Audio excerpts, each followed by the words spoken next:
Facebook ライブを視聴の皆様、こんばんは。名古屋ペナン同時開催展、名古屋文化発信局のバーチャルツアーを始めたいと思います。私は今回の名古屋文化発信局の主催者の一人である鈴木和恵と申します。よろしくお願いいたします。それではまず最初に私の方から今回の企画について少しご紹介させていただきたいと思います。その後、それぞれ、同時開催している名古屋の会場の展覧会の様子と、ペナンの会場の展覧会の様子をご紹介して、それぞれ、作品について参加して、出展してくださっているアーティストの皆さんからご紹介いただきたいと思います。はい。So, thank you for viewing the Facebook Live.So this is the virtual tour of the Nagoya Culture Promotion Unit Bilateral Visual Art Exhibition Nagoya Penang. So today we are going to introduce our exhibition through online virtual tour. And I am Kazue Suzuki, one of the organizers of this exhibition. So today we will, before moving to the virtual tour, I would like to explain the structure of this project.And then we will move to showing each venue of Nagoya and Penang, and also introduction of the artworks by all the artworks here today. では、プロジェクトの成り立ちについてご説明したいと思います。このプロジェクトはそもそもコロナ禍でもアーティストインレジデンスをやりたいと考えていたところから企画を始めました。でその中で、移動ができないならば、アーティストインレジデンスという事業を、オンラインで全て試してみようというところから企画を考えました。本来はアーティストインレジデンスというのは、アーティストが実際に移動をして、その街に行って、滞在をして、作品を作ったり、人と知り合ったりというところで、ものを作っていくと思うんですけれども、それが叶わない状況の中で、それをオンラインでやってみようということにしました。でその企画を今回、名古屋と、マレーシアでやってみるということになったときに、街というのをキーワードに考えていたんですけれども、私が偶然この名古屋の港町で、ご一緒しているアーティストの方に、こちらにいらっしゃる青田さんに、名古屋側のディレクターをお願いすることにしまして、その時に同じように、青田さんと同じように、アーティストとして街をベースに活動しているという、方をパートナーとしてマレーシア側でもディレクターになってもらいたいと思って、今回、マレーシアのペナンをベースにしているファンチョンさんに共同のディレクターになってもらうことにしました。その時に、国際交流基金クアラルンプール日本文化センターのアドバイスもいただいて、ペナン側のパートナーを選びました。で、今回その双方に、ディレクターを立てるところからこのプロジェクトが始まりまして、ファンチョンと青田さんと一緒にどういうテーマでやっていこうかというディスカッションをしていく中で、同じテーマを作って、2つの展覧会を各地でやろうということになったんですけれども、その話はまた、青田さんやファンチョンに話していただこうと思うんですけれども、こういう展覧会2つ開催することになり、コロナ禍だからこその展覧会の形というものを開催することができたのかなと思っています。なので今日はその、作品を、オンラインツアー、バーチャルツアーという形でご紹介できればと思っております。どうぞよろしくお願いします。限られた人員でやっているので、自分で今説明したことをとりあえず英語で説明してみたいと思います。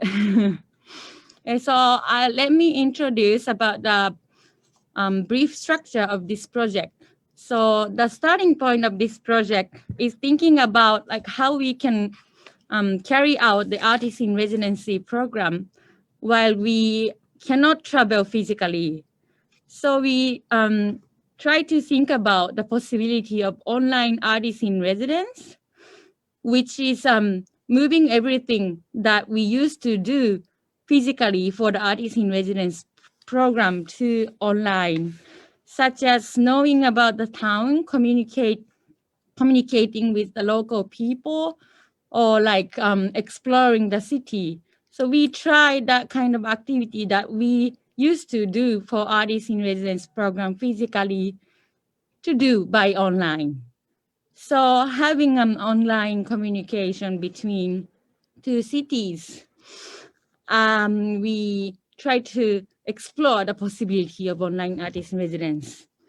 So before starting this project, I talked with the artists, Shinya Aota-san, who are based in Nagoya, to run art program. And I was thinking about the characteristic of artists in residence program that is focusing on the specific place. So when I think about the counterpart from Malaysia side, I also would like to invite someone, like some artists who are based in the town. So then like having a communication with the co-organizer, Japan Foundation Kuala Lumpur, we decided to invite Fan Chon from Penang, Malaysia as a co-director of this project. So having artistic directors from two cities, we set up the theme of this Nagoya Culture Promotion Unit and then created the exhibition in two cities concurrently. So that's the basic structure of this project. So the detail will be explained by each of the artistic director. So I hope you enjoy today's virtual tour, even if it's the information is limited because of the online. Hope you enjoyed that show from the virtual tour today. Thank you very much. So I would like to pass this microphone to Fan Chon from Penang. Hello, everyone. My name is Fan Chon. I'm standing right outside the exhibition venue right now, which is in Leboh Melayu. Leboh Melayu is in the heritage zone of Georgetown, Penang. As our cameraman will show a bit of the street scene.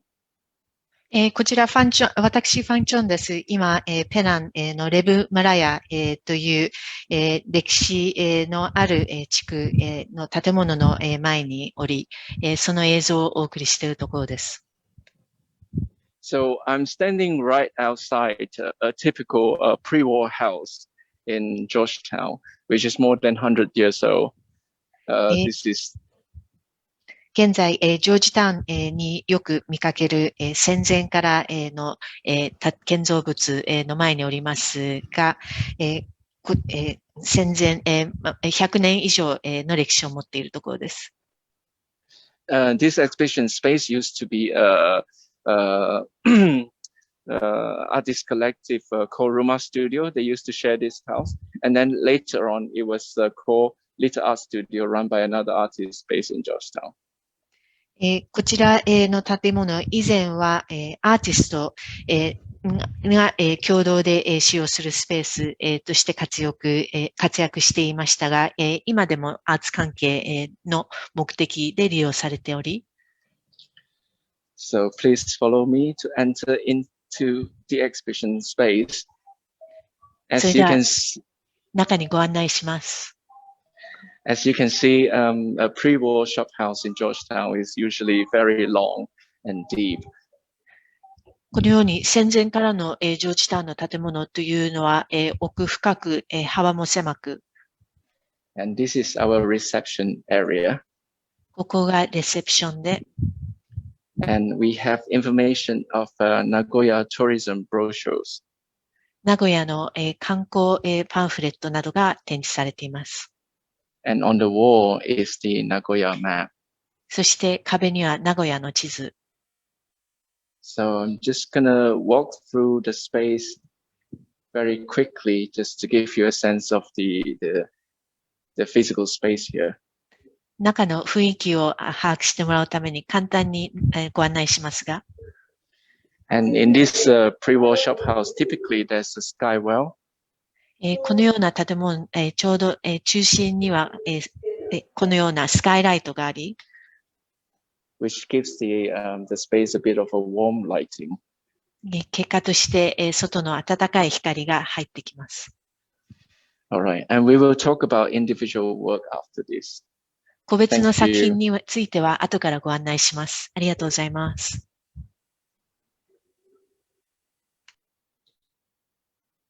Back to you, Nagoya.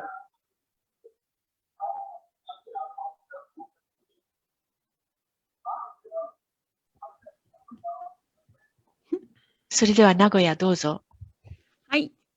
Thank you, Fan Chon, to introduce the venue in Penang. So from Nagoya head office, we would like to show how our exhibition look like.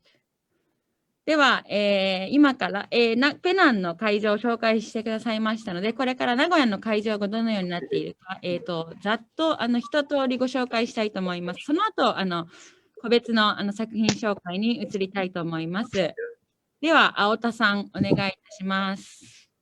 青田です。皆さん、こんばんは。よろしくお願いします。少し、説明をさせていただきますと、名古屋はですね、港町アートテーブル名古屋という、港町づくり協議会という町づくりの団体が母体となったアートプログラムを行っていまして、で今回は、そのアートプログラムの企画として、ペナンとの交流展を行っています。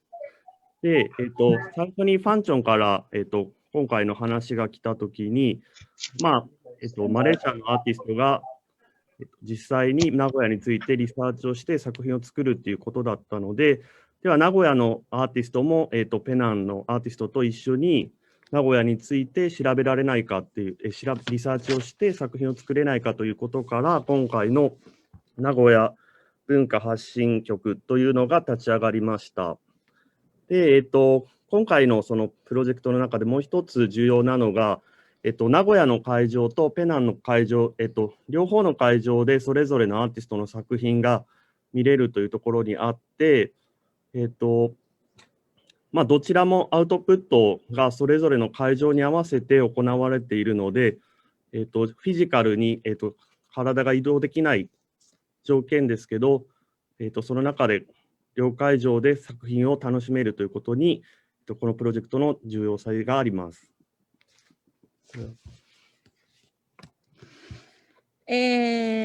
So here in Nagoya, one of the organizer is Joint Committee of Port Town here in Nagoya, and as a part of this Joint Committee of Port Town, we have art program named Minato Machi Art Table Nagoya, so-called Mat Nagoya. So having this art program, this exhibition is also organized under this Mat Nagoya, one of the project of Mat Nagoya. And to this Nagoya Culture Promotion Unit exhibition, at the beginning, we have the proposal by at the beginning, we are thinking about exchanging the program between Nagoya and Penang. So we intended to organize simple structure like introducing Nagoya to Penang artists, and also Penang artists introduce Penang to Nagoya artists, something like that. But then we changed the structure to organize and to have the same theme in both in Nagoya and Penang, to focus on introducing Nagoya, like only Nagoya. So then that means we have Nagoya in Nagoya and also Nagoya in Penang. So that is the structure of this exhibition.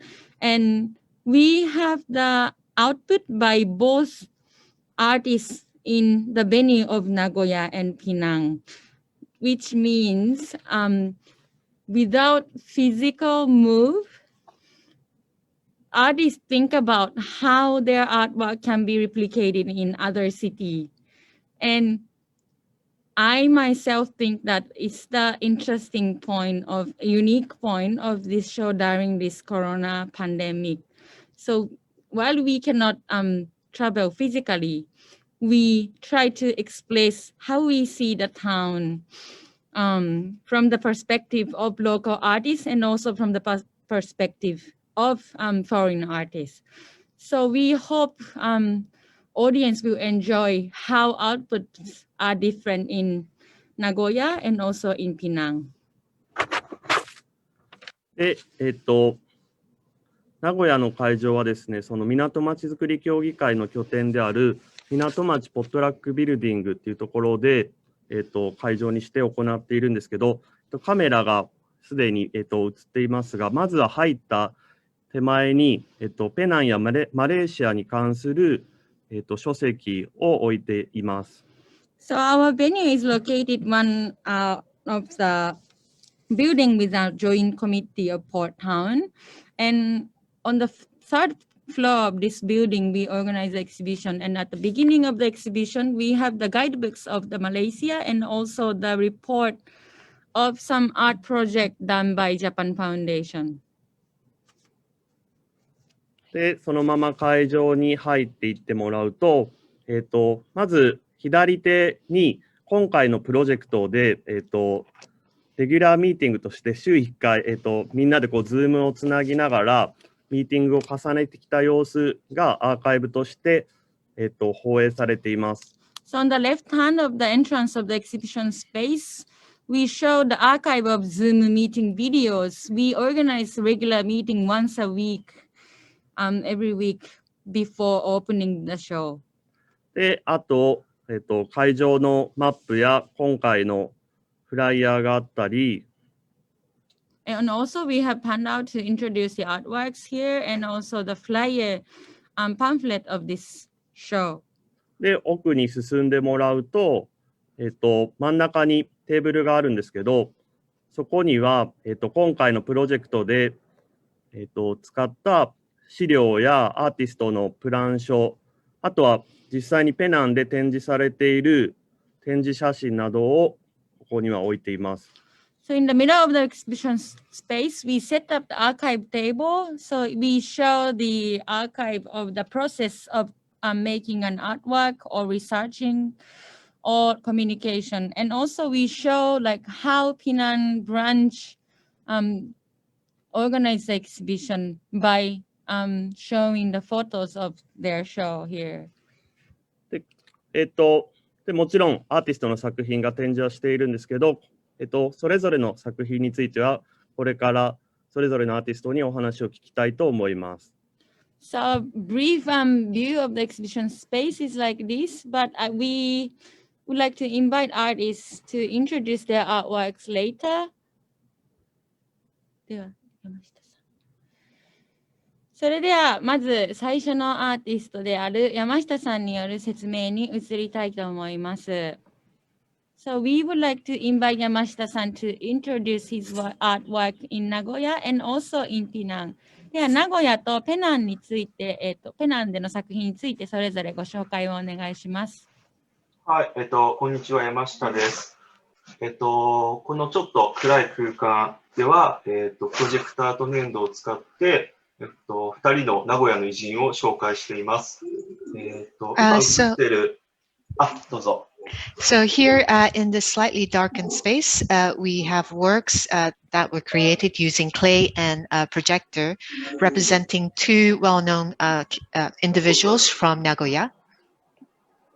でその2人の偉人ですが、1人目は刃物屋さんという今映っている男性です。And the first one is this gentleman here called Hamanoya-san. はい、刃物屋さん。彼は、アートコレクターで、例えば、名古屋の美術館やギャラリーのオープニングとかに行くと絶対いる人で、彼は27年も名古屋のアートシーンを見てきた人です。で、いつも彼からいろんな話を僕は聞いていて、すごい面白い人なので、ぜひ紹介したいと思って、今回モチーフにしました。He's actually a well-known art collector who's always at museum openings as well as galleries, present in the art scene in Nagoya for the last 27 years. And he's told me many stories over the years and was a person that I particularly wanted to introduce to people. で彼の周りに、いろんな作品とかのイメージが散りばめられていると思うんですけど、それは彼の2時間行ったインタビューから抜き出したものです。And there are images of various different works, as well as visuals, located all around his portrait. But these are things that I picked out from the more than 2-hour-long interview I did. 愛知県美術館や名古屋美術館といった大きな美術館にコレクションされている有名な作品だったりします。Some of them are very well-known artworks that are in the collections of the Aichi Prefectural Museum and so on. 次、もう一つの作品は、トコナ X という名古屋のラッパーを紹介する作品です。The next work is one that introduces a well-known Nagoya rapper called Tokona X.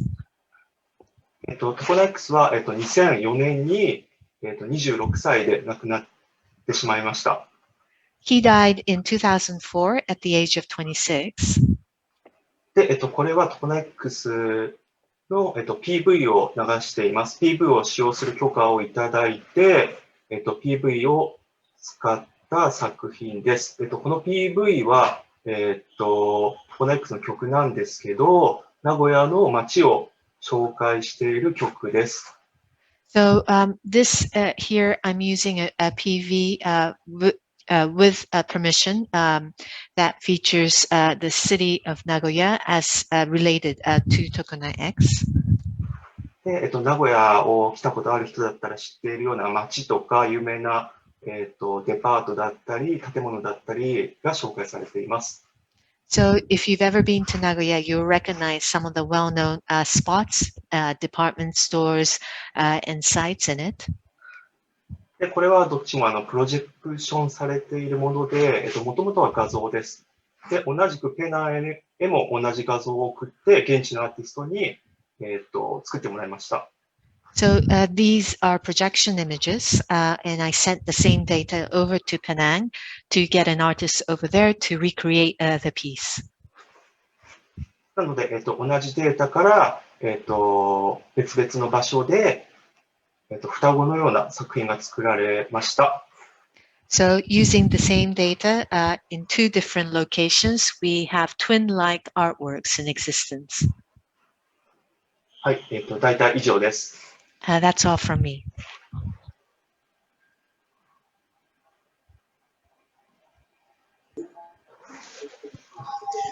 So in Penang, we try to replicate what Yamashita-san sent to us. He sent us the video, and we were given the instruction to replicate this clay sculpture by projecting it onto a clay and then try to mold it as we sculpt the piece. As you can see right now, it's almost similar to the Nagoya sculpture, and this is how it looked without the projection. And then here. そして、松さんがビデオを送ってくださって、それをベース、に粘土で彫刻を再現、しましたが、ほぼ似たような感じのものができており、プロジェクションなしにすると、先ほどご覧になれたような、粘土の彫刻となります。This was done by Forrest. He helped to sculpt to make the clay sculpture also with another artist called Lei Hyung, who is the assistant for this exhibition. こちらの粘土の彫刻はフォレストというアーティストがアシスタントのレイ・ヒョンとともに作ったものです。Similarly, with the Tokono X sculpture was made in the same way. そしてトコナ X の彫刻も似たような手法で作成しました。And if you can look, we choose to display the work at the back of the gallery space. Kodai-san, come here. So we can see. ご覧の通り、こちらの展示スペースの一番後ろにこちらを設置していますが、So it's dark enough for the audience to look at the projection and also the sculpture. プロジェクションと彫刻がよりよく見えるように配慮しています。Okay, thank you. Back to you, Nagoya. 以上です。名古屋、そちらにまた戻します。山下さん、ありがとうございました。はい、ありがとうございます。So we would like to know Fan Chon's work. So please introduce your artwork in both in Nagoya and also Penang. Hi. Hello, everyone. My work conceptualizes the municipal diplomatic gift between two cities, in this case, which is Nagoya and Georgetown, Penang. 自分の作品は名古屋とペナンのジョージタウンの都市関係をベースとしていますが、I was trying to imagine if Nagoya City were to present to give Georgetown a gift, what would be the most suitable gift? そして、名古屋がジョージタウンに対して、何が贈り物をする場合には何が一番的確かと想像したところ、So I thought, what if Nagoya City present the Sachihoko for Penang, Penang Georgetown, and then it's put on top of the Penang most iconic building, which is the Comta. そして思いついたのが、名古屋がシャチホコを、ペナンに送り、そしてそれをペナンの有名な建物、に設置したらどうなるか、というアイディア。But instead of using Sachihoko, I thought we should try to replace that with something that has a stronger cultural relevance to the local people here, which I chose the mud skipper. そして一般的なシャチホコのデザインではなく何かジョージタウンに由来があるものにしたいと思って結論づいたのがムツゴロウをベースにしたものです。As you can see in both spaces, we have the two computer rendering of the mock-up Sachihoko on top, mock-up mud skipper on top of the Comta building. 両方の、展示会場、にはこのような、コムタービル、のてっぺんに、シャチホコを設置したイメージ、が展示されています。And then here is the 3D rendering of the design. そしてこちらがそのデザイン、の、3次元、のイメージ。As you can see in both exhibition spaces, we have similar prints and also design, including the 3D printed Sachihoko. 両都市の展示スペースにはこのような同じようなものが展示されており、そして3D プリンティングしたこのものも展示されています。And due to time constraint, I can only make one wood carving sculpture. そして時間の制約もあったので、木の彫刻は一つしかできませんでしたが、And we cannot transport to Nagoya for obvious reason. 残念ながら名古屋に送ることはできませんでした。So the only difference between Nagoya and Georgetown exhibition, which is the wood carving sculpture. ですから、名古屋とジョージタウンの展示の一つだけ違う点というのは、この木の彫刻があるかないかです。Thank you. That's it from me. 以上です。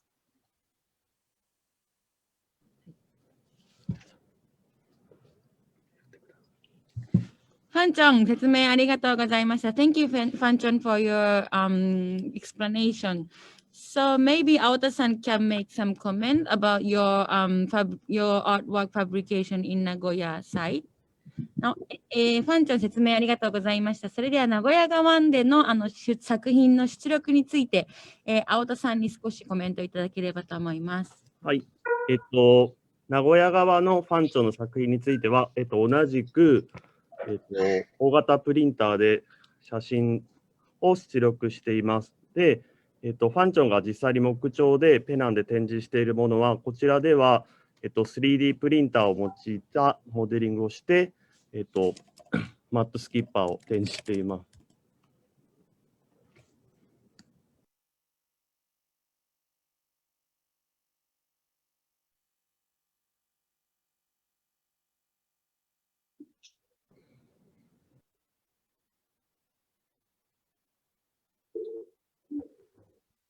続けて、ウィーマン。で、名古屋に、実際住んでいると、金のシャチホコっていうのは、まあ、どこにでも結構溢れていて、まあ、実際名古屋の人からすると、まあ、そのモチーフとして扱わない名古屋というか、まあ、ストレートに名古屋を表しているものなんですけど、今回ファンチョンと一緒にこうリサーチをする中で、まあ、金シャチホコが1873年のウィーン万博に日本の公式のものとして出展されていたりとか、まあ、前年度の、日本の国内の万博のその準備会みたいなものでも展示されてたっていう事実を知って、まあ、実際にこのファンチョンがモチーフとして取り上げたので、僕たちも、知り得なかったこの金シャチについて勉強したりとか、興味を湧かせられることになりました。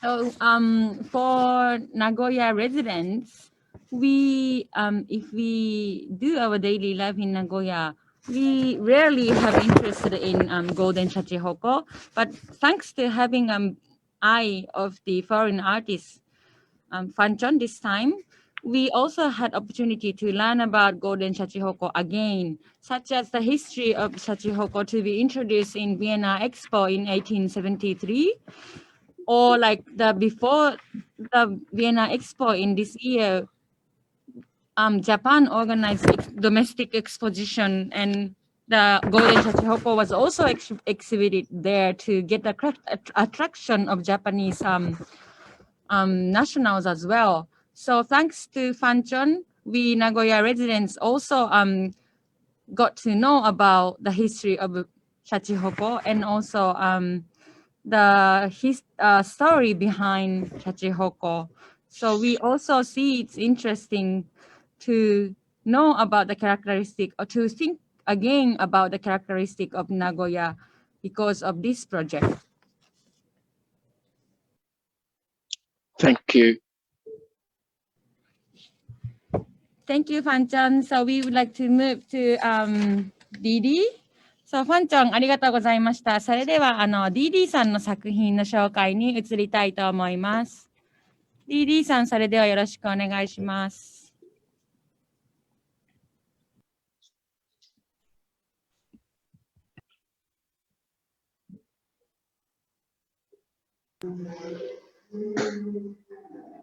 はい、こんにちは。DD のSomeyaと言います。Hello there, my name is Someya of DD. 私はImamuraと言います。And I'm Imamura. 普段は別々に活動しているんですけれども、DD として、普段、体験できる大きな構造体を作っているんですが、Normally we work separately, but we also work jointly to produce large structures.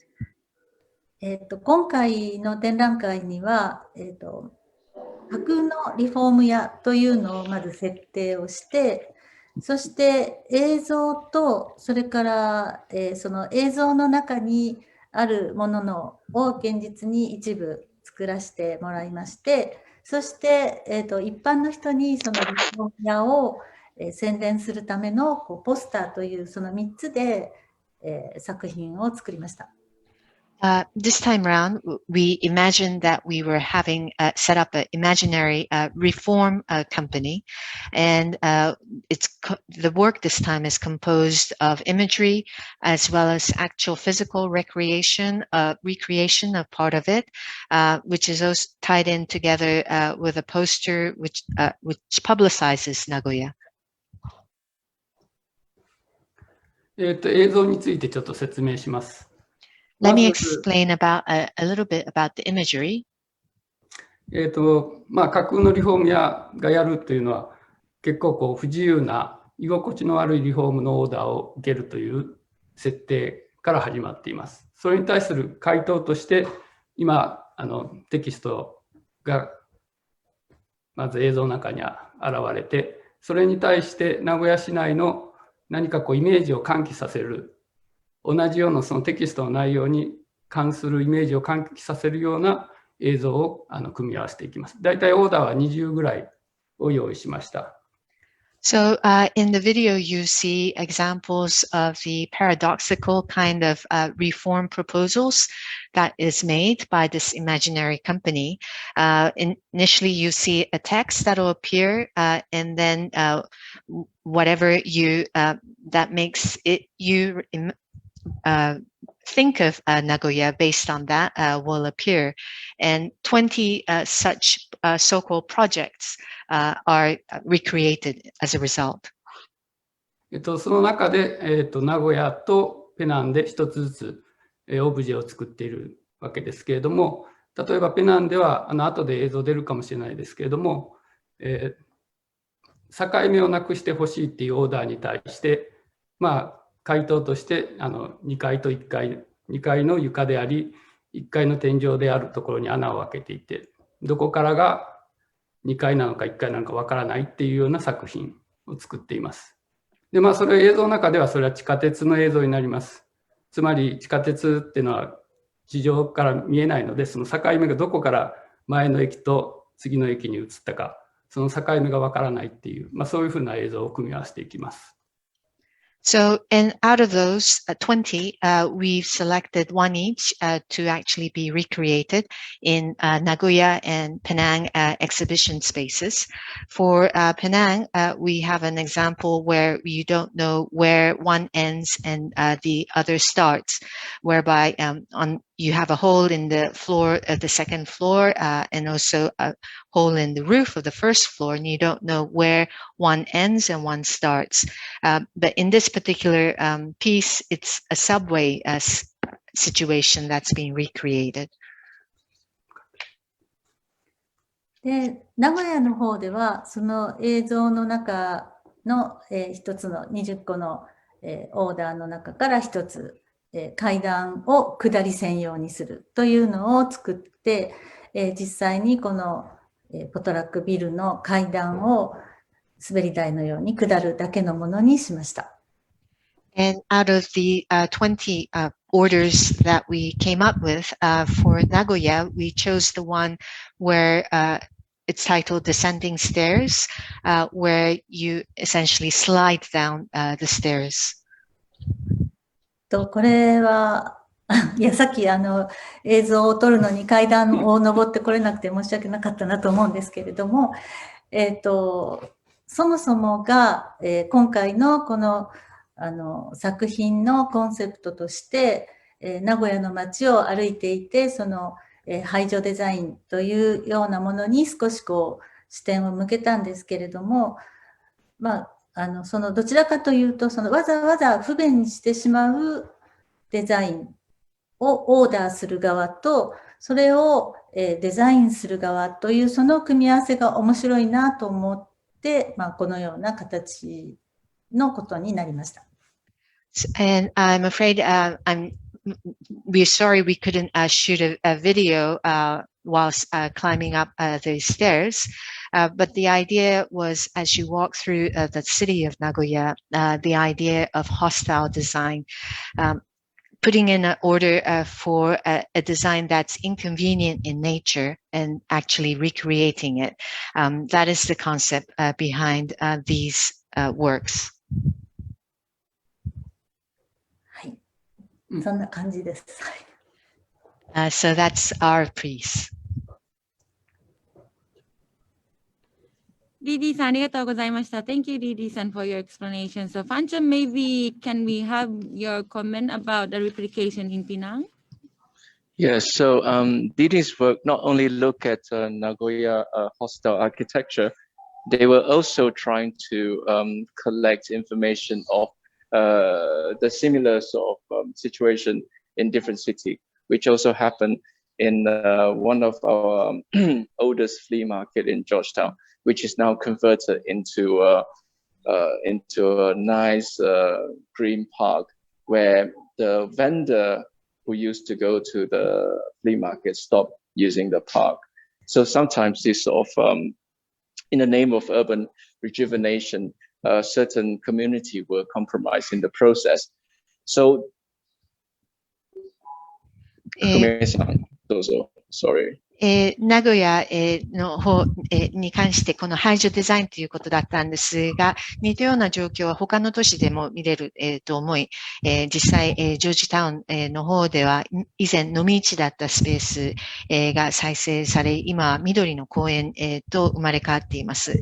ただ残念ながらそれまでそこで商品を売っていたベンダーたちは行き場所をなくしてしまった。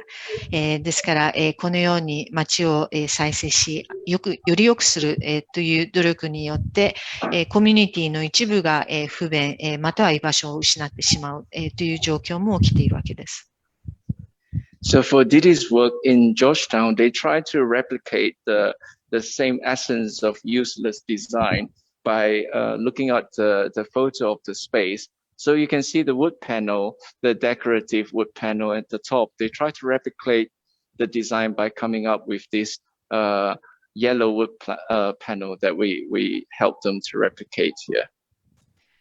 DD のジョージタウンにおける作品ですが、役に立たないデザインということで、この展示スペース、木造のパネルが屋根の近くにあるんですが、それをこの黄色いパネルで彼らたち新たに再現しています。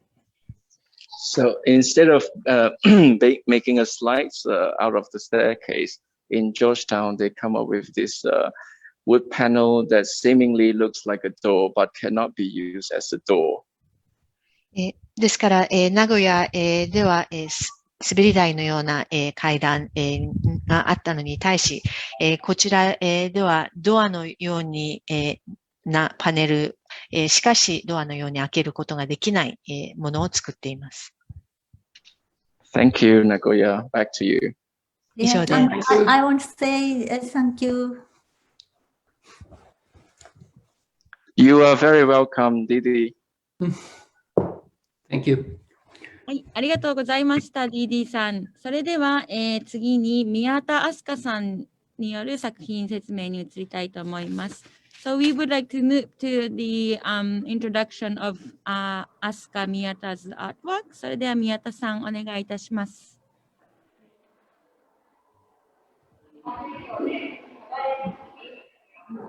こんばんは、宮田です。よろしくお願いします。Hello, I'm Miyata. Nice to meet all of you. 今回は、名古屋港のお土産を作りました。This time I came up with a souvenir for Nagoya Port. 今回この会場が港区にあるんですけど、港区に私自身が3年間アトリエを構えていたこともあって、港区にまつわるお土産を作ることを決めました。So the exhibition space this time in Nagoya is in the port area, and I myself used to have a studio for 3 years here. So I decided to come up with this idea of a souvenir for the area. で、この作品は、私と、あと、港町手芸部という活動をしていて、私自身が。で、そこに参加する方々と、にも手伝ってもらって一緒に作りました。So the work this time was created by myself, as well as the art group that I lead. The members were involved in this. で、モチーフになっているのは、書かれているものはまず最初に、その港の方々に、港にお土産があったらどんなものかなっていうことをリサーチをしたりとかして、出てきた、言葉であったり、キーワードから、着想を得て、モチーフにしています。And so the motif used for this piece was based on the research that I did with people living in this port area on what they thought was the most suitable souvenir. で、リサーチを、聞き取りをしたときに、昔、固形燃料のコークスっていうのが、港区にあって、ボタ山っていうものがあったりとかしたっていうことを聞いたので、そこから、いろいろ港区のエネルギー関係の、工場などを、見つけていくんですけど、そういうものを、モチーフにして、作品に落とし込んでいます。And through our research, we found out that in the old days, this area used to have a plant that produced cokes, which is a solid type of fuel, as well as other energy-related factories. And this was incorporated in the design. で、あと、ペナントという形を、になってるんですけど、ペナントは70年代ぐらいに日本で流行ったお土産なんですけど、そのペナントに俳句などもあしらわれていたので、名古屋港、その手芸部に参加する方に俳句を作ってもらって、港にまつわる港のことの俳句をいくつか、もらって、そこにあしらいました。And the pieces are shaped like pennants you find on boats or ships, and which was actually a very popular gift in Japan back in the 1970s as travel souvenirs. And some of them used to have haiku, short poems, printed on it. And so we also had one of the members of our art collective come up with poems to include in it. で、歩くと音がするんですけど、その音は、俳句、あしらわれている俳句を読んでいます。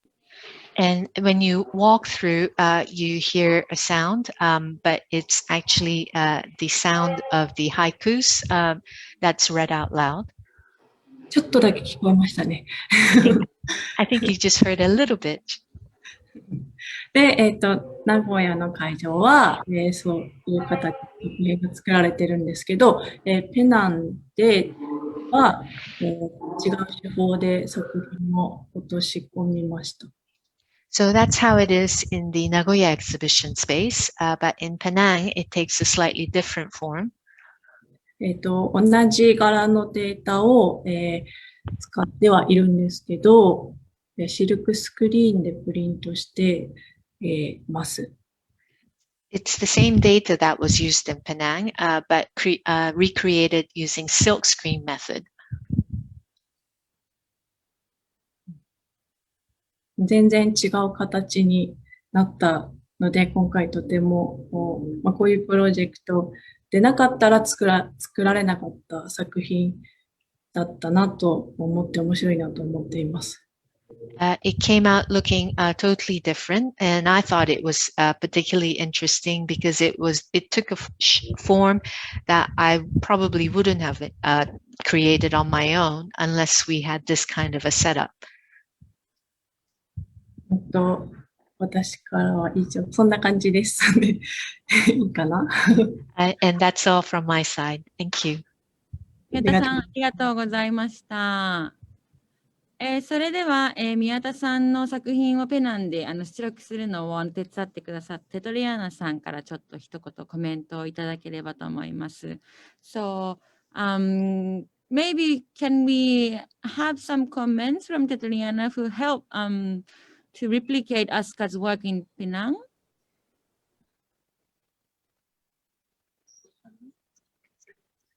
Okay, hi. So Asuka's work in Penang. Okay, Asuka's work in Penang are done with instructions from her, and we scoured some materials from locals, textile shops, and because it's from the local textile shop, the look is a little bit local as well. So I've had 2 students helping out with the silk screen and cutting out the designs and then sewing on the fringes and finally installing them in this position. So at first we thought hanging it like horizontally, but then when discussed with the curator, we decided that it needs to be hung diagonally, and then we asked Asuka whether she likes that formation, and then she said it's okay with that formation. こちらが、指示に従って作成した宮田さんの作品となりますが、素材は地元の布を売っている店で購入、結果としてローカル的な雰囲気となっています。2人の学生のサポートを得てシルクスクリーン実際のカッティング設置をしましたが、当初我々横にかけようと思ったところ、キュレーターと相談し、宮田さんともお話しした結果、斜めにこのように貼ることにしました。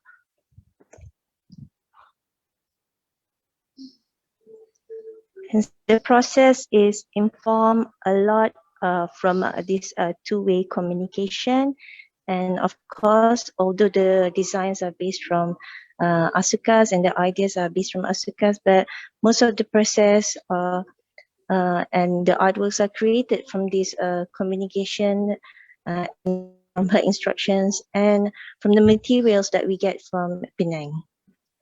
ですから元のデザイン、アイディアは宮田さんのものなんですが、実際の作業の手順や実施の仕方は双方でコミュニケーションを取った結果です。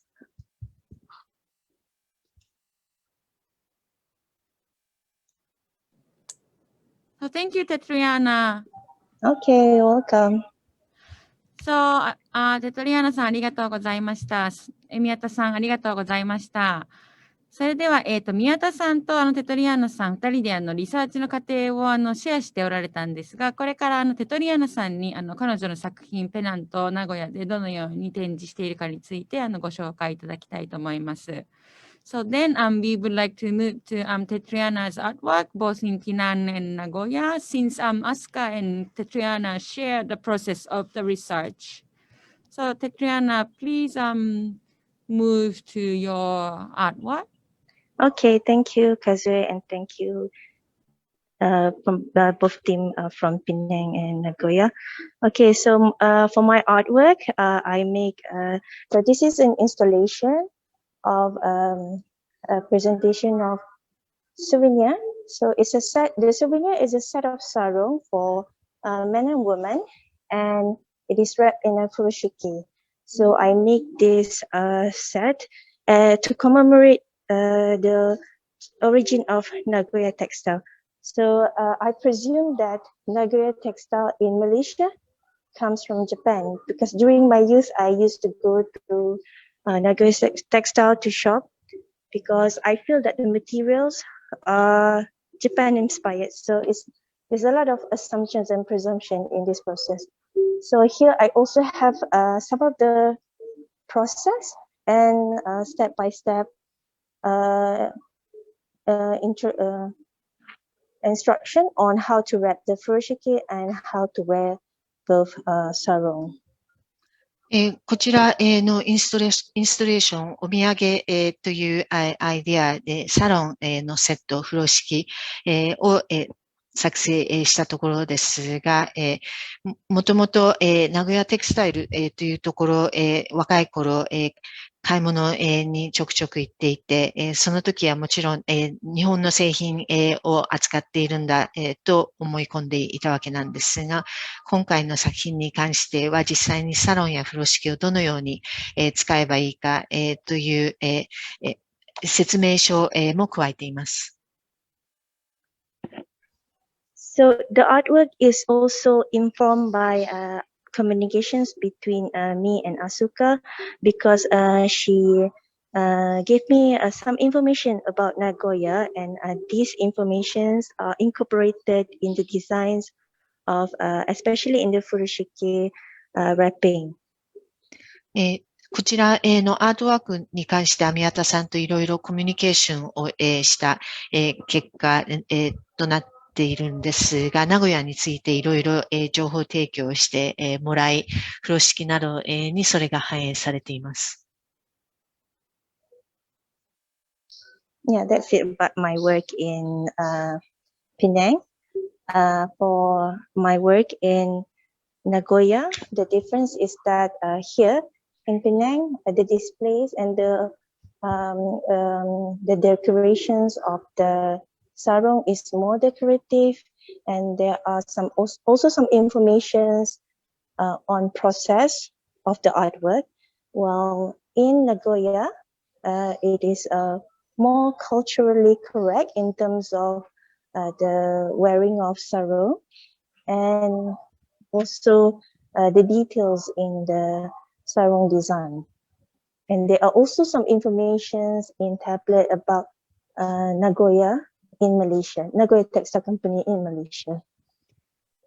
そして、両国の展示スペースの違うというと、ピナンの方ではより飾りのような展示の方法をとっており、アートワークの作成のプロセスの説明なども加えられているのに対し、名古屋の方では実際にサロンはどのように使用するべきかという文化的に正しい情報が添えられておるのと同時に、名古屋テクスタイルという店についての情報が提供されています。Okay, I think that's it from me. Thank you. 以上です。Thank you, Tetriana. So maybe Miyata-san can add some comments how your artwork is replicated in Nagoya.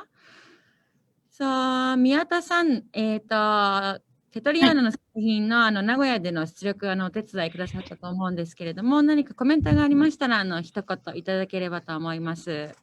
はい。そうですね。このリカちゃん人形にどういうふうにサロンを着せるか。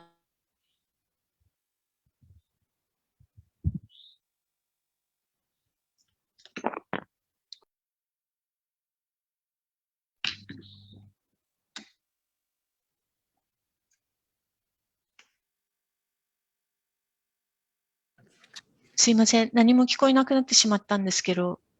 宮田さんすみません。もう一度コメントお願いします。はい。今大丈夫ですか？はい、すいません。はい。ビデオはいらないですよね。オンでお願いします。ぜひ。はい。ビデオ開始。はい。はい。リカちゃん、この人形ですね、を買いに行く作業から始まったんですけど、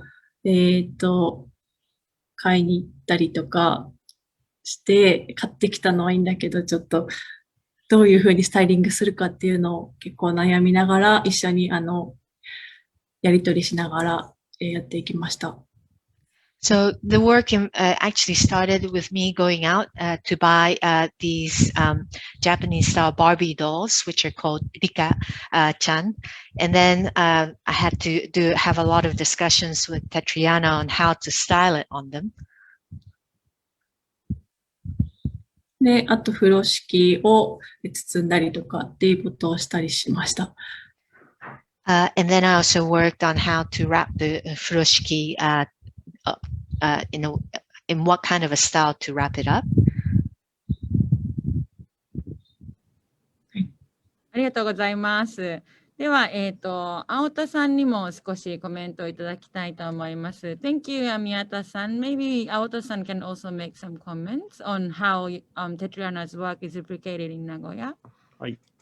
テトリアーナからプランが来たときに、実際には、サロンとして会場で、展示をして、お客さんが自分たちで巻けるようにっていうことが、最初、テトリアーナから提案されたんですけど、日本にとってあんまりサロンっていうものが馴染みがないので、もうちょっと違う形で、テトリアーナの作品を見せれないかなというふうに考えたときに、実際に身につけてる人っていうのがいるような状況が作れないかなということを話していまして、で、いろんな諸事情から、実際のサイズで出すっていうことではなくって、日本人にすごい馴染みのあるリカちゃん人形というものを使って、テトリアーナが表現したいものを表せないかと思って作りました。通訳お願いします。So when the plan came over, Tetriana's proposal was to display it as a sarong, whereby the visitors to the exhibition can actually try wearing it. But because it's an unfamiliar form of garment in Japan, we were wondering whether there could be another way to present this and recreate as if someone was actually wearing it. But not necessarily in the same dimension as in an actual real life case. And the solution we came up was to use the Japanese Barbie doll, Rika-chan, and make her wear it. で、2人の、宮田さんとテトリアーナの、過程で面白かったのが、最初は、同じような、ニットとそのテキスタイルというアーティストで何かコラボレーションのような形でできないかなと話していたんですけど、リサーチを追う過程で2人ともお土産っていうものに着目したんですけど、最終的にこう2つのアウトプットが出てきたっていうのも今回のプロジェクトの醍醐味だなと思いました。And originally, when discussions were underway between Miyata-san and Tetriana, one a knit artist while the other is a textile artist, we thought it was quite interesting that they arrived on this idea of creating souvenirs and came up with two different forms of output.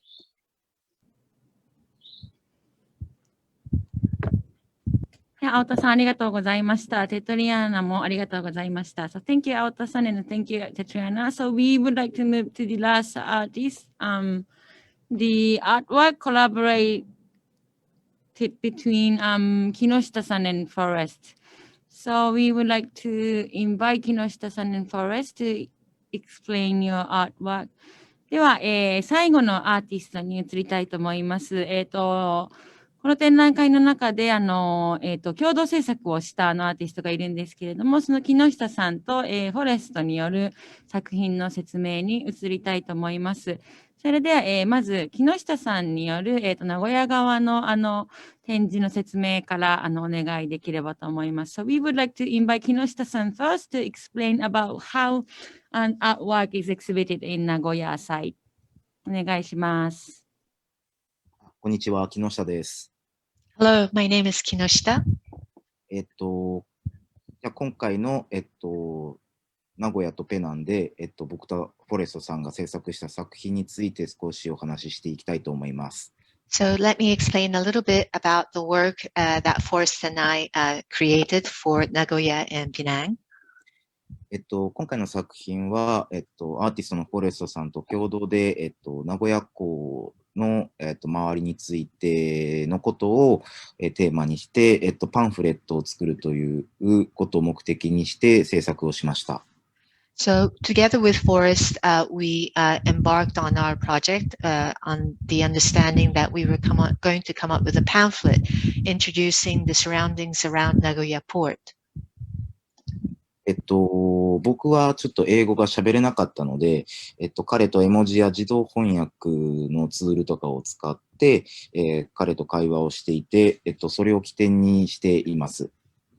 Because I can't speak English, I communicated with Forrest through the use of emojis as well as the auto-translate function.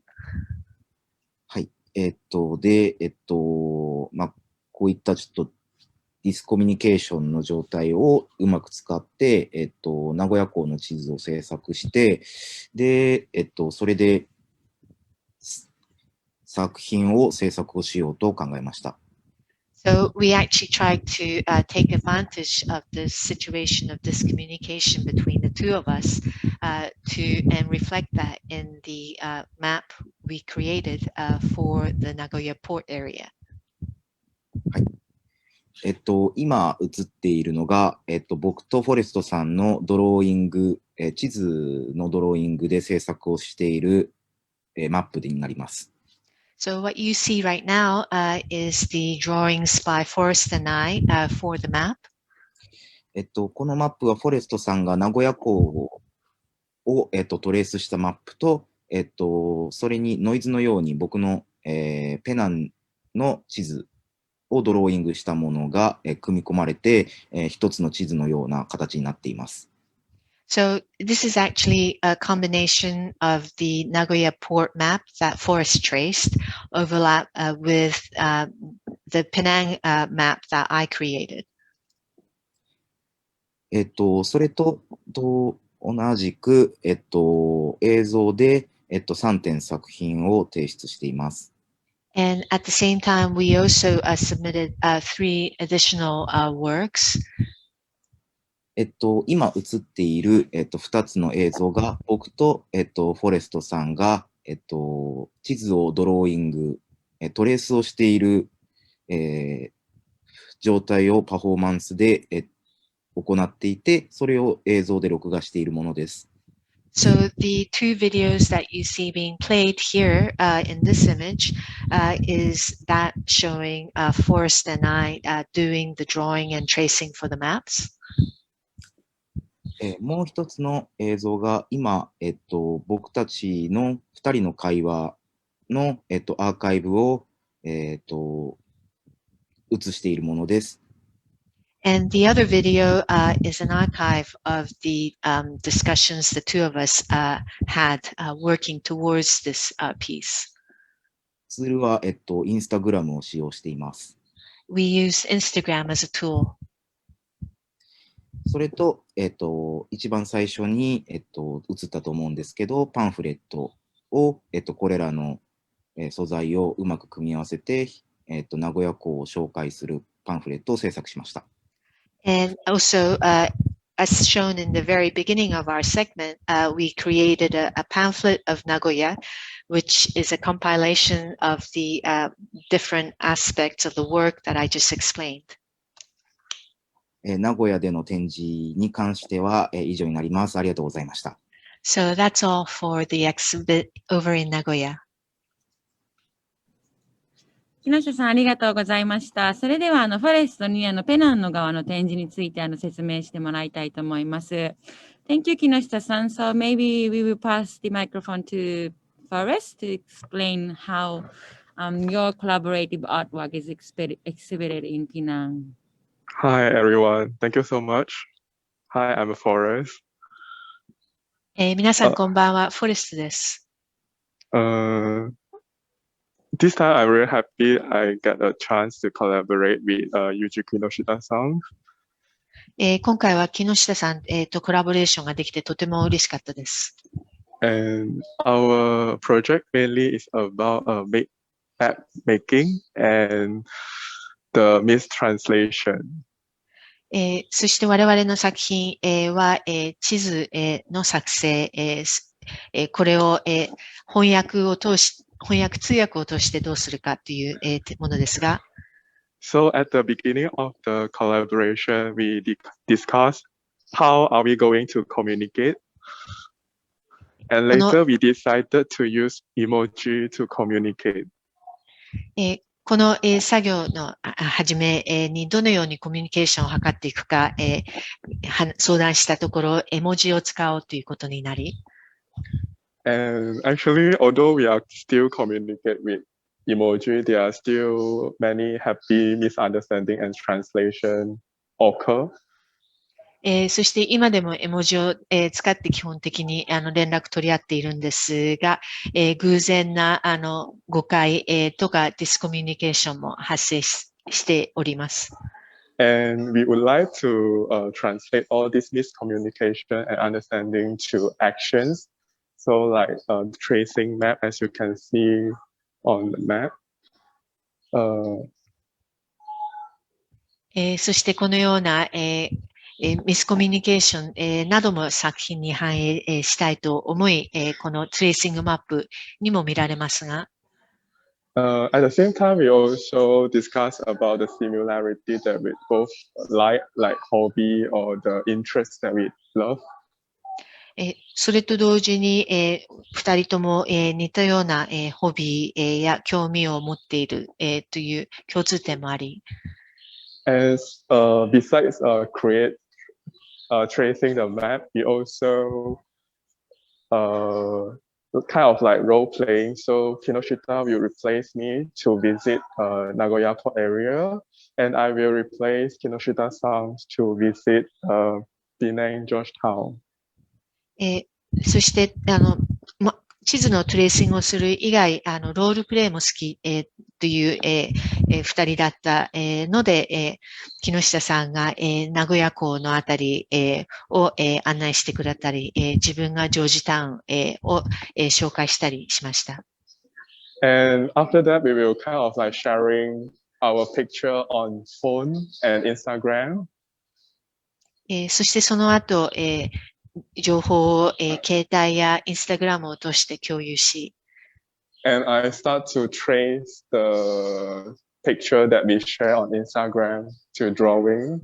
So as you can see on here, it's all the small drawing that I trace from the phone. そしてここに見える小さなドローイング、はそのような、携帯を通して、共有、したイメージ、です。And then we gather all the information and pictures and we create the emoji pamphlet.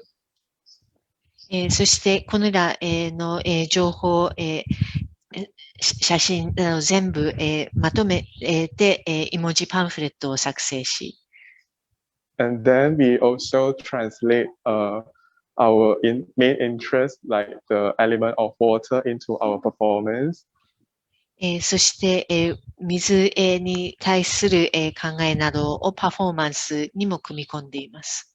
So this time our work in Penang branch, actually I kind of interact with the space that I have. 今回のペナンの作品はここの展示スペースともインタラクションをしており、So I kind of like transform like the space that I have into different space. Like this one is like Santo and the rock and the water as well as here.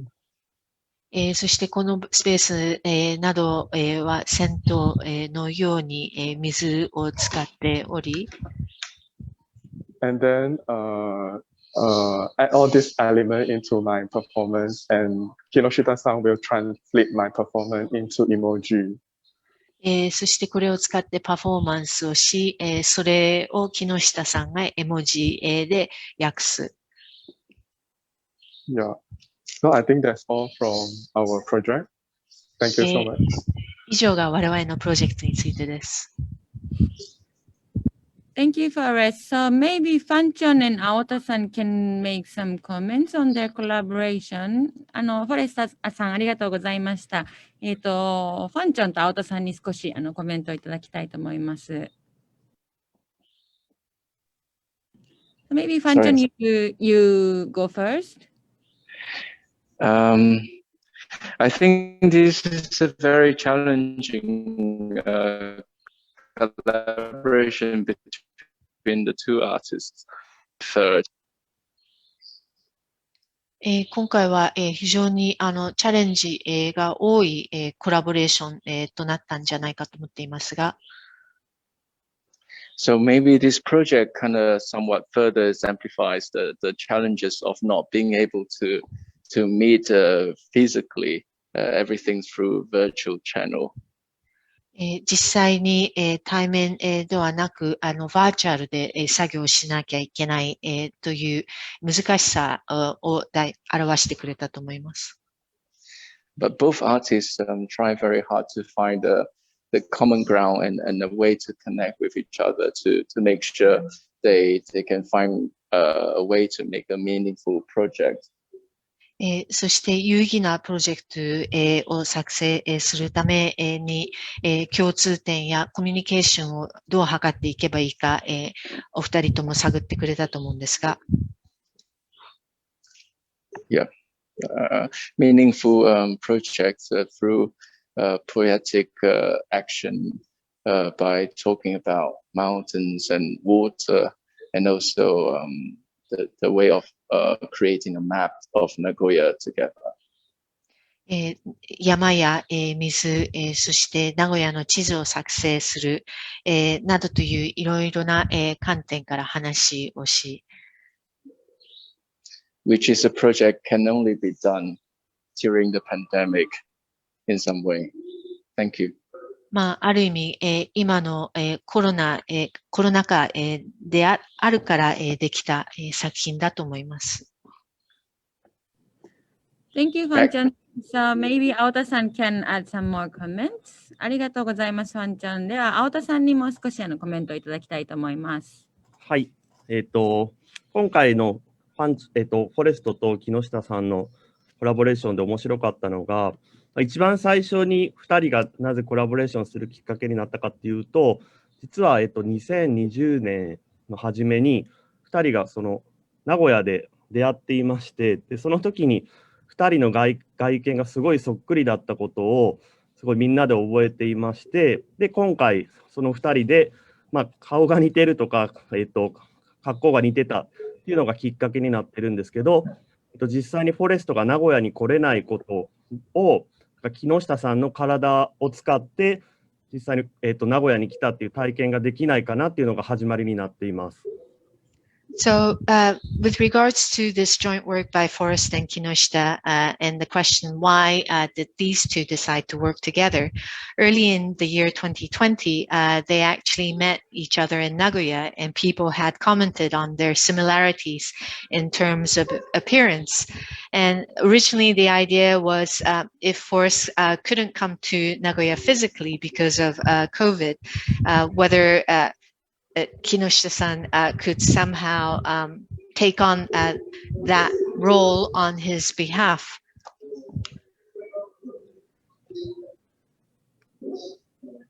で、木下さんがその英語が話せないとか、フォレストが日本語を話せないということで、絵文字を使ったコミュニケーションをしていく中で、新しいこの作品が生まれたんですけど、先日行った、2人のパフォーマンスでも、山とか水がテーマで、その境界を分けることができない水だったりとか、っていうのをモチーフにしていて、本当にフォレストと木下さんが一体化したように、パフォーマンスでも表されていたのがとても印象的でした。And Kinoshita-san can't speak English, and Forrest can't speak Japanese, so they relied on emojis mainly to create a new piece of artwork. But in the performance that they did the other day, where the theme was mountains and water, likewise with water, you don't know how you can separate it physically because of its sense of continuity. And that was also represented in the physical similarities between the two. では、青田さん、ありがとうございました。これで、一通り、全7組の、作家の皆さんの、作品が、終了したことになりますので、ここから、アーティストの、今回のプロジェクトに参加しているアーティストの皆さんの中での、Q&A のセッション、今だから、聞いてみたいことだったり、感想だったり、そういったセッションに移りたいと思います。So thank you, Kinoshita-san and Forrest. So now we finished all the explanation of 7 group of artists about their artwork introduction. So we would like to move to the session, Q&A session within the artists who participated in this project. So we would like to welcome anyone to ask anything to your colleague within this project.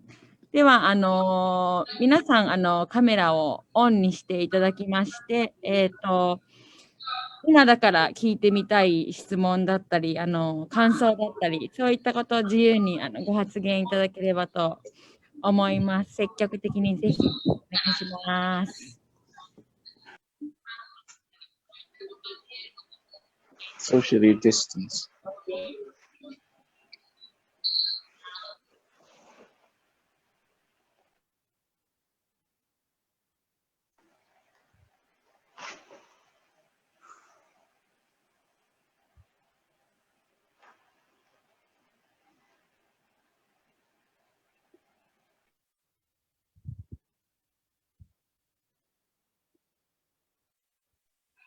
I have a question for Takuya Yamashita-san.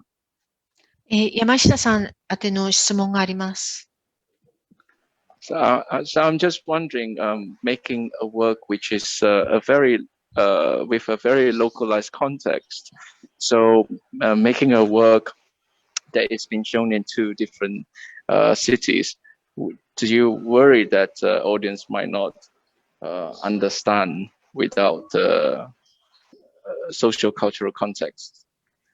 非常にある、場所、をベースとした作品を作られていたと思うんですけど、その、場に馴染みがない、観客、が果たして、理解できるかどうか、心配などされましたか？心配は全然なかったです。No, I wasn't particularly worried about that. で、なんか期待していたのは、例えば刃物屋さんは、ギャラリーのオープニングだとかにすごく毎回いるおじさんで、トコネックスは地元の有名な伝説的なラッパーなんですけど、まあそういう人たちは多分どこの土地にもいて、そのローカルな土地に、だったら、あ、この人かなとか、この人かなとか置き換えて考えれると思ったから、なんかその辺は心配していなかったです。With Hamanoya-san, he was an uncle who was always present at gallery openings, and Tokune X was this legendary Nagoya rapper. But I felt that even if you weren't familiar with them, when you look at the pieces like this, everyone can imagine a similar kind of individual characters in their respective cities and think, oh, it's like so-and-so.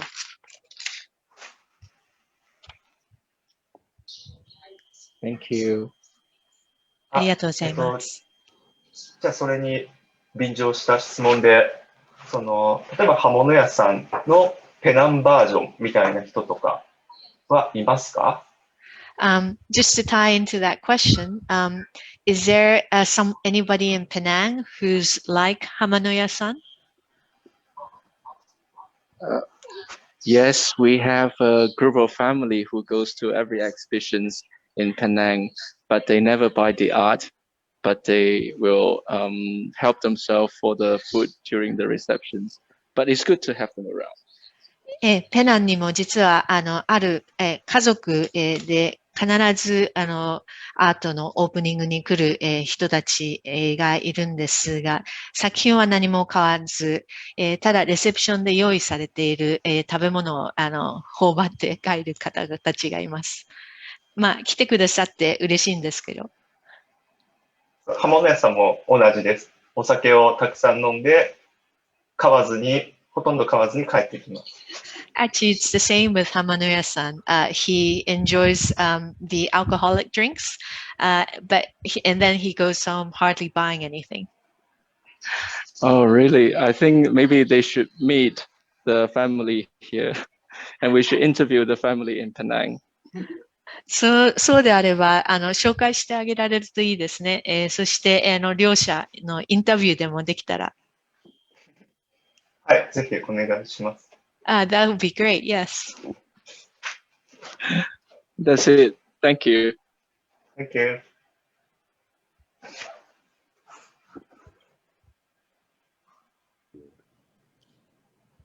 どなたか他にこういう質問など、あと感想などある方がいらっしゃればぜひ。Are there any other questions or comments? Tetriana got questions. 質問してもいいですか？タトリアナさんがまずはじめに質問したいそうです。はい。Go ahead, Tetriana. Hello. Okay. All right. Okay. I think my questions can be answered by anyone, maybe especially in Japan, not necessarily. I would like to know how do they feel about this long distance collaboration, making artwork in this kind of way? どなたが答えてくださってもいいんですが、今回の長距離、をまたいでのコラボレーションについての感想を聞かせてもらえればと思いました。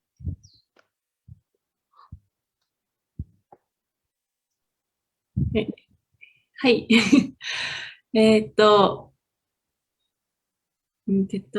私自身、テトリアーナさんに名古屋を紹介したりとか、いろんなことをしたんですけど、どういうふうに名古屋のことが伝わったのかなっていうこととかが気になっていることなんですけど、すごい、こう、名古屋のイメージがきっと来たら全然違うふうに見えたりとかするんじゃないかなって思うところも、こう、紹介しててあったんですけど、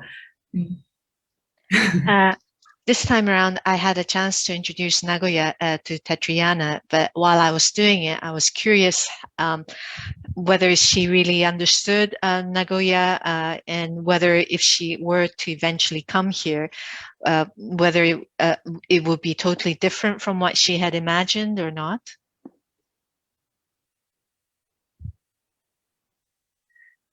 なんかオンラインレジデンスどういう感じなのかなって思いながら、こうかなって思いながら、こう探りながらやっていた感じがあったので、So it was really through a try and error on my side, wondering what online residence should be like or how it should be approached. もう少し、もっと時間があったら違った形になったのか、なんかこれからこういろいろ展開していくのは面白いプロジェクトだったなと思っています。And I also thought that if we had had more time, it might have taken, the collaboration might have taken a slightly different form, or whether the project could have grown into something different. I thought it had interesting potential.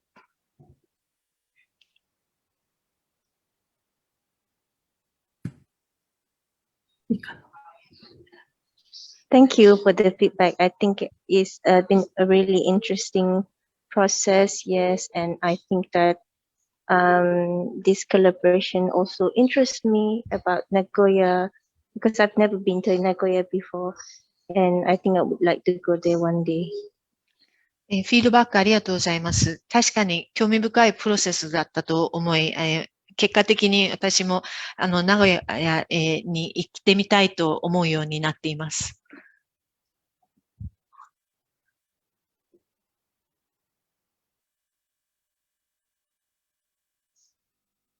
And thank you, Tetriana and Miyata-san. So, Didi-san, maybe you can ask a question.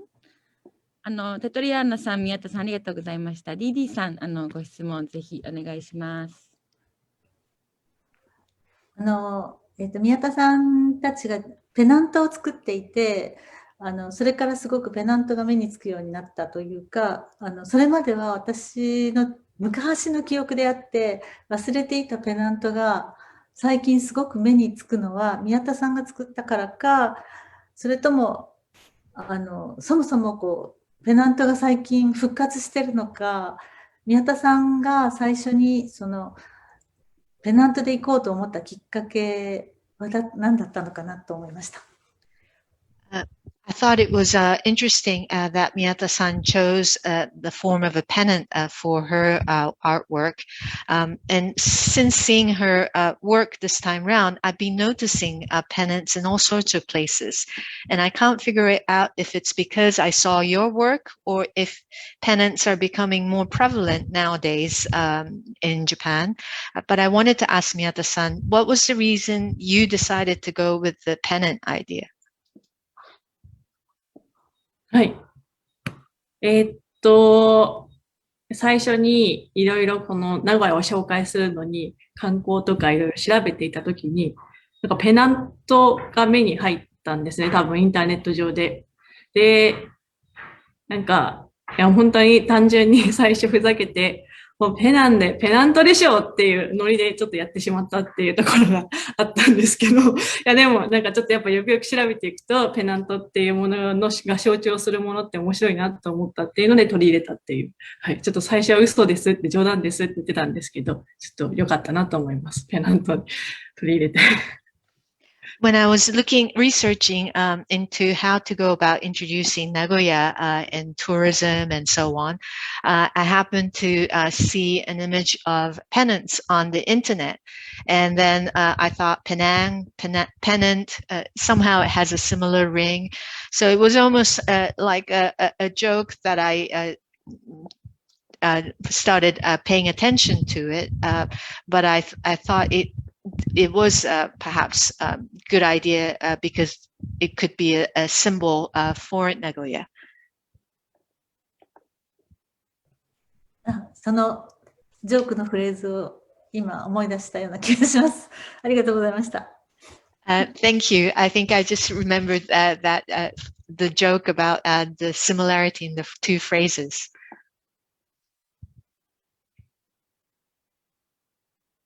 ね。はい。DD さん、宮田さん、ありがとうございました。他に質問のある方いらっしゃるでしょうか。So, thank you, DD さん and 宮田さん。Is anyone would like to ask some more question? ファンチョンさんに質問しても大丈夫ですか？ I have a question for Fan Chon. なんか、なんでしょう。もしかしたら話されてるのかもしれないんですけど、シャチホコとそのムツゴロウの合体のその町ホコは、ペナンの人たちのその観客からどういうふうに見られましたか？ちょっとそこがすごい気になってます。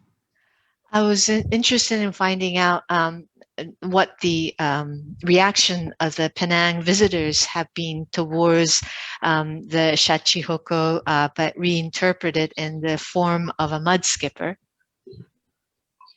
The Comta building has always had very mixed feeling. Some people see it as a failed project, and some people see it as a white elephant. このコムターというペナンのビルは人によってとても異なる反応があるわけですが、中には非常にみっともないというところも人もいますし、誇りに思うという人もいます。So one of the friends told me why I try to make a very ugly looking building even more uglier. 結果として、友達の一人はもうすでに醜いビルをなぜもっと醜くしようとするんだと言ってきました。Also, the people who came to the show, they thought we are some property agent. あと、展示会場に来た人の中には、都市開発、不動産業に携わっているんじゃないか、誤解する人もいて。I think most people get the idea once they look at the Nagoya brochure and they look at the Nagoya castle and they look at Comta building, they understand what is this project about. ただ、実際に名古屋のパンフレットを見て、名古屋城とコムタを知れば、なぜこんなような作品が生まれたかは理解できると思います。Yeah, I think it's a very easy idea to be understood. 理解しやすいアイディアじゃないかと思うんですけど。Because once people can understand about the idea of a diplomatic gift, they understood this project immediately. 都市間の関係を築くための贈り物ということを理解できれば、コンセプトは受け入れやすいんだと思います。Because Malaysia is a multicultural society, so in a way, in the disguise of a speculative project, I think somehow I can get away with certain cultural connotations. マレーシア多文化、社会、であるので、そういう意味で、このようなことも、受け入れやすいんじゃないかと思うんですが。I hope I answer your question, Kinoshita-san. 木下さん、それで答えになってますか？はい、ありがとうございます。Yes, thank you.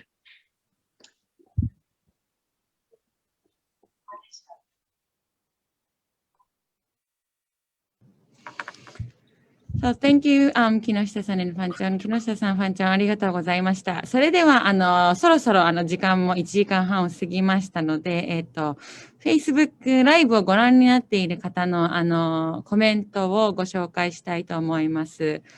So when we reach an 1.5 hour already, I would like to introduce some comments from the audience who are watching Facebook Live. 一つ目のコメントは、行ったり来たり、コメンタリーしているのが、面白いですというコメントをいただきました。So there is a comment from the audience that's saying, enjoying the back and forth commentaries. So I think this symbolizes the structure of our project this time. なんかこのコメントは、今回のプロジェクトの、構成を物語っている、あっちこっちでやり取りをしながら、作品が生まれてきて展覧会が出来上がったっていう過程をそのまんま物語っているなと。今日のこのオンラインツアーの進め方も行ったり来たりするっていうのがまさに私たちがこの短い間でこの展覧会を作り上げる過程でやってきたことかなというふうに感じております。いかがでしょうか、青田さん。いや、英語大事。じゃあ実際に本当にこのZoom のミーティングを毎週やってたんだなと思ってちょっとしみじみしておりました。It actually reminds me how we used to organize Zoom meetings weekly in order to get this exhibition together. そうですね、はい。この今、名古屋湾のカメラに映っていますが、ズームミーティングをこんな感じで毎週私たち繰り返してこのプロジェクトを作ってきました。So maybe you can see the videos of our Zoom meeting archive at the Nagoya exhibition venue that we compile the tons of Zoom meeting every week, and also not only regular meeting once in a week, but we also have separate meeting with small groups at many times.So, but I feel like it was already like long time ago. すごく昔のことのように感じます。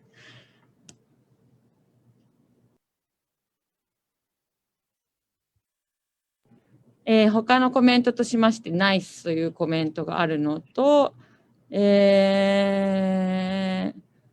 ご質問かなコメントかな、Is there any outcome that was made possible only through virtual communication without physical meeting? 何かそのバーチャルなコミュニケーションだけ、実際には会わずにバーチャルなコミュニケーションだけで、成り立ったアウトカム、成果物というのがあるのでしょうかという質問。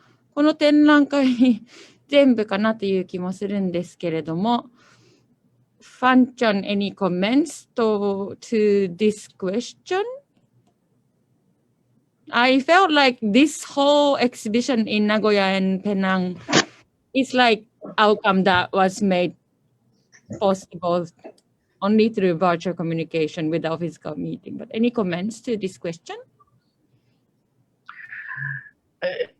Definitely, I think without the virtual meetings, there will not be any of this exhibition and there won't be any outcome. But at the same time, all these virtual meetings comes with a lot of challenges. I think like Forrest and Kinoshita-san try to highlight the fact that this virtual collaboration try to show the best they can, what they can come up with. At the same time, we know sometimes the physical meetings cannot be replaced. sometimes this offer collaboration, which can solve the problems in 5 minutes rather than 5 Zoom meetings. 確かに、おっしゃる通りだと思うんですけど、バーチャルミーティングがなければ今回の、展示会、はなかったし、かといってバーチャル、だったから、いろいろな、多くの課題、も発生したと思っています。例えば、フォレストと、木下さんのコラボレーション、などが例ですが、実際に対面できれば、5分ぐらいで、決着つくものが、ズームミーティング5回やんないとなかなか答えが出ないっていうこともあったと思います。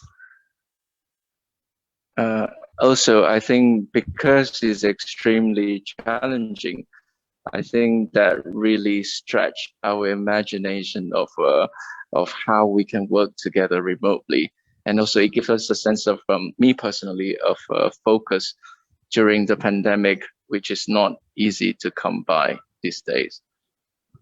ですから、非常に、いろいろな課題、チャレンジ、があって、結果として、想像力を普通以上に、利用しなければいけなかった、かと思うんですが、個人的には、フォーカス、本当に集中しなければいけない、という特徴がありました。Thank you. 以上です。Thank you, Fan Chon. So I would like to introduce 2 more comments from the audience. So one is, it's interesting to see that no matter what the difficulties are, distance, language, and miscommunication, the output still shows the character of each country. The show in Nagoya is managed in a very Japanese way. It's neat. While in Penang, the show is quite experimental. 次のコメントをご紹介しますと、とても興味深く拝見したのは、距離や、言葉やミスコミュニケーションといった困難があっても、その出てきた作品の見せ方というのはとてもそれぞれの国の特徴を表していたと思います。名古屋の展覧会というのはとても日本的できちんとしていたものになっていたと思います。一方でペナンの展覧会というのはとても実験的なものになっていたと感じましたというコメントです。And then one more comment is, well done and congratulations to all involved in the project, producing a 2-city collaborative project in pandemic time. 最後のコメントですが、とてもよくできていたと思います。おめでとうございます。すべての関係者の皆様に祝福をお伝えしたいと思います。このパンデミックの時代に2つの都市での共同のプロジェクトが実施できてとても良かったと思いますというコメントです。どうもありがとうございました。Thank you very much for those who made a comment through Facebook comments. So then we would like to invite 2 artistic directors from each venues and then to close the session today. So maybe Fan Chon, you can make a closing remark first, and then Aota-san can close today's whole session. Right. I think when Kazuya-san approached me in mid-December, which is about 2 months ago, starting as a residency program to expand into what it is today, I might not have said yes, but this is such a thrilling experience. Like I said before, during the pandemic, I think it's very easy to lose focus. I think this project, the intensity of this project itself, introduce us to things. It kind of stretch our imagination to think of way to make exhibition more engaging and exciting, and not having just to deal with the local audience. We also have to deal with the audience in Japan at the same time, not just to deal with the virtual audience. We also have to engage the physical audience. So this, I think maybe in times to come, this will be a very exciting project to talk about in the future. はじめ和江さんの方からこの話、をいただいた、のは12月の中旬、2ヶ月前、だったんですけど、レジデンシープログラムをこのようなものに変えたい、ということ。当初、は必ずしもイエス、と言わなかった、かもしれなかったんですが、実際やってみて、非常に、ハラハラした、良い、経験だと思っています。特に今のパンデミックの状況の中、なかなか、あることに集中するのが難しい、環境となっているんじゃないかと思うんですが、今回の企画、本当に想像力を駆使、して、実際にこの、展覧会、をまとめる必要があった。そして同時、に、観客にとっても、興味深く、そして、いろいろ交流できるような、内容にするにはどうすればいいか、課題もいろいろありました。そして実際に、訪問してくれる人、バーチャルで見学してくれる、人のことも考えて、そして国籍も違うという点、も考慮しなかったわけなんですが、結果的に非常に面白い、将来、さらに、いろいろと探っていけるようなものができたんじゃないかと思います。Also, I think even though the Zoom meetings can be very exhausting and very taxing at times, but I think we also get to learn how our Japanese counterparts solve problems, and we get to learn about their sensibilities and how they look at things, which I find very rewarding during the process. そして、ズームミーティングも、確かに、疲れる、ものではあるんですが、おかげさま、で、日本からの、参加者、のどんな問題に直面しているか、皆さんの感性や、物事の捉え方、なども知ることができたので、とても良かったと思います。Thank you, Kume-san. You did amazing job. So now back to Shinya. それでは、青田さんの方からお願いします。ファンちゃん、ありがとうございます。Thank you, Fan Chon. Thank you. Thank you. 僕の方からは、一つお伝えしたいことがあって、今回、名古屋の本部もだし、ペナン支部もなんですけど、共通して、このロゴを作ってくれたりとか、デザインマリオをやってくれたのが、タン・ルイさんという、マレーシア出身で日本に在住している、デザインも自身もアーティストとしてやっている人にやってもらいました。One thing I just wanted to share with all of you is with regards to the designs used over at this Nagoya headquarters as well as the Penang branch. They were created by an individual called Tan Lui, who's Malaysian by nationality but currently living in Japan. で、タンさん自身も10年近く名古屋に住んでいたりとか、家族がペナン島に実際今住んでいたりとか、両方の状況を知っていたり、自分のアイデンティティみたいなことを考えている人なので、本当にこのプロジェクトに一緒に参加してもらえたことも良かったかなと思っています。And Tan Lui actually has lived in Nagoya for about 10 years and has family in Penang. So in the sense that it was someone who had this commonality in terms of their identity, I think was great for our project. タンさんもどうもありがとうございます。So thank you very much, Tan-san. Thank you, Tan-san. で、今回のプロジェクト、やっぱりオンラインレジデンスという、ちょっと無謀かなと思う取り組みで、時間もない中、アーティストの皆さんとか関係者の皆さんにすごい負担をかけてしまったことがあったなと思って、ちょっと反省しております。The project this time around, being a so-called online residence, was pretty bodacious or ambitious in nature to begin with, but due to its limited time constraints as well, I believe it was quite a burden on all the participants, and that's something that we recognize and apologize for. で、特にやっぱりさっきのコメントにもあったように、複数人でこのプロジェクトを行っていたりとか、言葉が違う状況であるとか、何より距離があるっていう状況だったんですけど、まあ、そういう困難があったからこそ、こういう新しい挑戦だったりとか、まあ、共同っていうことができたのかなというふうに思っております。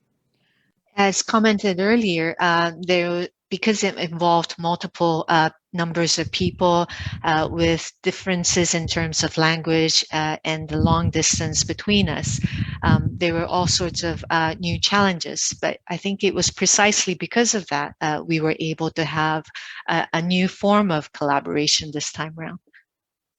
で、個人的にすごい、面白かったのが、今日の、オンラインツアーで、2回以上の作品が同時にやっぱりズームの画面に映っているときに、ものすごい興奮したというか、ドキドキして、こういうことが実際にこう2都市で、まあフィジカルに訪れることができなくても行われているという、こう想像力を使って考えたときに、ものすごい、興味深いなと思いました。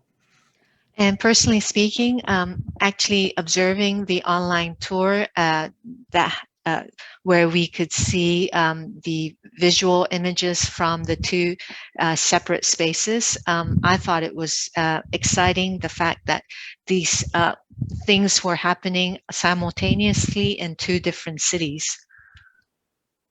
で、もちろんこのコロナの状況が変わって、まあ、落ち着いた状況になったときに、実際にアーティストがまあ、行き来して交流できるようになればいいなとは思ってるんですけど、まあ、それ以上にこういう新しい取り組みこそがなんか新しいチャレンジとしてこう、新しいものをこう生み出していくきっかけになればいいなと思っております。Of course, once COVID settles down, I very much look forward to the day when artists are able to travel back and forth once again. But at the same time, perhaps something like this could be a new channel or new platform for projects in the future. で、実際の展示は、ペナンは明日まで開催していて、名古屋の本部は、来週、3月13日まで開催しているので、まあ、困難がない状況とは言えないんですけど、お越しいただける方はぜひお越しください。As for the actual exhibition, Penang, it's on until tomorrow. Over in Nagoya, it's on through next week. The last day is the 13th of March. So if it's not difficult, I hope you'll be able to visit. どうもありがとうございます。Thank you very much. Can I just add on something quickly? ちょっと付け加えたいんですが。Yes, please. Yes, I think it's because of Shinya-san, it's the first time I never thought of working with a more senior artist. And he was the person who told me there's so much we can learn from senior artists, especially like Didi themselves, because we always thought about challenging the old way. We never thought about working with and seeing the world through their eyes, which is a more experienced pair of eyes to look at the world. So this is something I take it very personally, and I think it's very meaningful. 青戸さんの方から提案されるまで、今まで自分はシニアアーティスト、と一緒に作業するということを考えてもみなかったんですが、例えば DD さんたちみたいな、方、ただ、実際に、やってみたところ、世の中を、彼らたちの目を通して、見ることができるということを発見し、とても良かったと思っています。That's it. Thank you very much. 以上です。ありがとうございます。では、これで、今日の、バーチャルツアーを終わりたいと思います。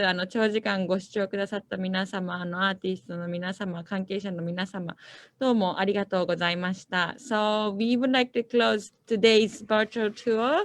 So, thank you very much everyone who is watching the Facebook Live and also all the artists and also all the parties who help these events. Thank you. So we will meet again in another stage of the project. ありがとうございました。ありがとうございます。Thank you. Thank you. Thank you.